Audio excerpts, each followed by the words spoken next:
But first tonight, let's get an update on this urgent search for the missing tourist submarine with 5 on board. With every hour that passes, hope of a positive outcome fades. The submarine was taking 5 people underwater to tour the Titanic shipwreck 370 miles off the coast of Newfoundland, Canada. The tickets for this trip were as much as $250,000 US for the 8-day expedition. The group waited for a window of good weather before their descent. But just 1 hour and 45 minutes later, the vessel, named the Titan, lost contact with its mothership, the Canadian research vessel Polar Prince. The group last made contact around 4 a.m. on Sunday, the Titan reportedly sending a ping when it was just above the shipwreck. Then, a distress call sent to the US Coast Guard. Former Coast Guardsman John Mixon said the situation was grave. It's going to be a very uncomfortable, dark experience with a lot of hope and prayers. I would say it's extremely serious. It's a dire situation. Obviously, something very rapid and very tragic took place. It's hard to say whenever you just lose total communications in a situation like that, what actually happened until you find the vessel. It is rare. This isn't a common occurrence at all. And so I would venture to guess something very, very rapid and unforeseen. Something tragic happened. On board the missing Titan, the founder and chief executive of OceanGate Expeditions, his name Stockton Rush. This is the company that takes tourists on deep-sea expeditions, including this one to the site of the Titanic. Also on board, British billionaire Hamish Harding. He's the CEO of a company called Action Aviation in Dubai. He's an adventurer. He's been to space on a Blue Origin rocket. He's visited both poles and holds 3 Guinness World Records. One of his records is reportedly for spending the longest time at the bottom of the ocean. Before he left for this trip, Harding said that the area was experiencing its worst weather in 40 years. He wrote on social media, "I'm proud to finally announce that I joined OceanGate Expeditions for their RMS Titanic mission as a mission specialist on the sub going down to the Titanic." He wrote, "Due to the worst winter in Newfoundland in 40 years, this mission is likely to be the first and only manned mission to the Titanic in 2023. He wrote that a weather window has just opened up and we are going to attempt a dive tomorrow. He said, "We started steaming from St. John's, Newfoundland, Canada yesterday and are planning to start dive operations around 4 a.m. tomorrow morning. Until then, we have a lot of preparations and briefings to do." He wrote that the team on the sub has a couple of legendary explorers, some of which have done over 30 dives to the RMS Titanic since the 1980s. He wrote that more expedition updates will follow if the weather holds. His stepson, Brian Saz, confirmed that Harding is now missing. Videos from a previous mission to the Titanic show the close quarters inside the Titan, just how tight the space is. So what could have happened? Investigations are continuing, but experts say there are likely several possibilities. The Titan could have become caught in debris from the Titanic shipwreck.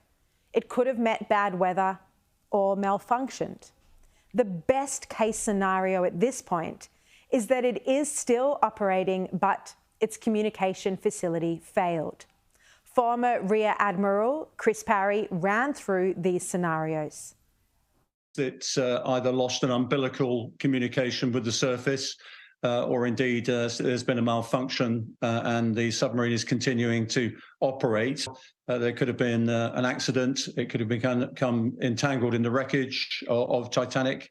It could indeed have had a catastrophic failure. What we do know, of course, it's the wreck site is off the Grand Banks. It's a long way from anywhere. And the nearest rescue facilities will be on the east coast of the United States. The actual nature of the seabed is very undulating. Titanic herself lies in a trench. There's lots of debris around. Trying to target the area you want to search in with another submersible is going to be very difficult indeed. The only sort of hope I think one has is that the mothership will have a standby craft that can actually go down and investigate immediately and see what's going on. I would hope that any responsible organisation would have another submersible ready at under an hour's notice to go down and see what's happened. I would think anything up to a couple of days to actually get there before they can even start looking. A CBS journalist, David Pogue, joined the trip to the Titanic just last year. For his report, he interviewed Stockton, who is now missing. That journey, as I said just last year, also hit problems. For a 2.5-hour window, the Titan lost the ability to contact its mothership. It then came back to the surface and had to try the descent to visit the Titanic on another day. Have a look at this fascinating clip. On our 6th day at sea, the weather cleared. The dive was a go, but that was the last of the good news. I said, do you know where we are? 100 meters to the bow, then 470 to the bow. If you are lost, so are we. There's no GPS underwater, so the surface ship is supposed to guide the sub to the shipwreck by sending text messages. But on this dive, communication somehow broke down. The sub never found the wreck. We were lost. We were lost for 2.5 hours. Rush says he'll offer those passengers a free do-over next year. And that's just one cost of doing this business. Are you making money on this operation? No. So, not yet. It was our last day at sea. There was one last chance to reach the Titanic. That is it. That is otherworldly. And there it was. The famous bow, the ship's wheel pedestal, and memorial plaques from old expeditions.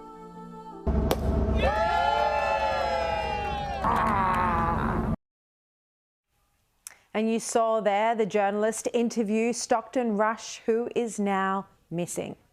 The hope is that, just like last year, the Titan has only lost its ability to communicate rather than a fatal accident. But authorities are now preparing for the deepest ever rescue mission. And it's not clear yet which vessel is going to undertake the search for the Titan. The Titanic shipwreck is 3,800 metres deep underwater. It famously sunk after hitting an iceberg on April the 15th, 1912, in its maiden voyage from England to New York. More than 1,500 people perished. Its wreckage was located in 1985, and since then it has been explored by divers and submarines. Rear Admiral John Morga said search teams had a window of 70 to 96 hours before the air in the submarine runs out. That's expected to expire around 7 a.m. Thursday, our time. He said the remote location made this search even more challenging. It is a remote area, and it is a challenge to conduct a search in that remote area. But we are deploying all available assets to make sure that we can locate the craft and rescue the people on board.